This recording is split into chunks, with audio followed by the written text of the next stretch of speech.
నమస్కారం అండి. నా పేరు శిరీష. మీ ముందుకు వచ్చింది తెలుగు సింగిడి యూట్యూబ్ ఛానల్. ప్రస్తుతం మన యావత్ ప్రపంచమంతా కరోనా అనేటువంటి సమస్యను ఎదుర్కొంటుంది. ఈ యొక్క కరోనా ప్రభావం అనేది విద్యారంగం పైన ఎక్కువగా ఉంది. మనకి నిరుద్యోగులైనటువంటి అభ్యర్థులకి ప్రస్తుతం ఏ నోటిఫికేషన్ వచ్చేటువంటి పరిస్థితిలో ప్రభుత్వం లేదు. అలా అని మనము ఏ నోటిఫికేషన్ రాదు, ఈ కరోనా ఎప్పుడు తగ్గుతుందో ఏమో అనేటువంటి నిరుత్సాహటువంటి మాటలు మనల్ని ఇంకా నిరుత్సాహపరుస్తాయి తప్ప మనం విజయం సాధించడానికి మనకు సహకరించవు.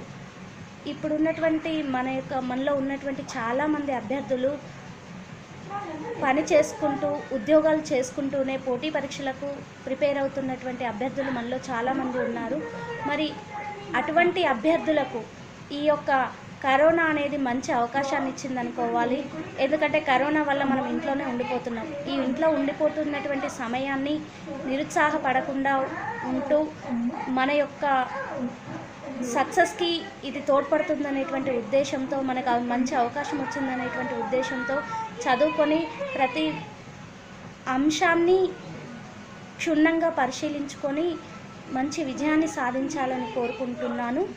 మరి ఈ యొక్క యూట్యూబ్ ఛానల్ ద్వారా మీకు తెలుగుకు సంబంధించినటువంటి 6 నుండి 10వ తరగతి చదువుతున్నటువంటి విద్యార్థుల కోసం కానివ్వండి, అదేవిధంగా net, DL, JL, DSC, PGT, TGT ఉద్యోగాలకు తెలుగు అంశం మీద ప్రిపేర్ అయ్యేటువంటి అభ్యర్థులకు అన్ని విషయాలు చెప్పడానికి, సబ్జెక్టు పైన అవగాహన కలిగించడానికి మీకోసం వచ్చింది ఈ యొక్క మన తెలుగు సింగిడి యూట్యూబ్ ఛానల్. మరి ప్రస్తుతం వచ్చినటువంటి నోటిఫికేషన్ నెట్ 2020 అనేది నోటిఫికేషన్ వచ్చింది. కానీ ఎగ్జామ్ ఎప్పుడు ఉంటుందో ఎవరికీ జవాబు లేనటువంటి ప్రశ్నే. మరి ఆ యొక్క నోటిఫికేషన్ ఎగ్జామ్ ఎప్పుడు వస్తుంది, ఆ ఎగ్జామ్ వచ్చిన తర్వాత ఏం సిలబస్ ఉంటుంది, అందులో ఆ యొక్క సిలబస్లో పేపర్ 1, పేపర్ 2ను ఏ విధంగా ప్రిపేర్ కావాలి, పేపర్ 2 తెలుగు అంశం మీద ప్రిపేర్ అయ్యేటువంటి అభ్యర్థుల కోసం మన యొక్క ఈ ఛానల్లో దానికి సంబంధించినటువంటి వీడియోస్ ఉంటాయి.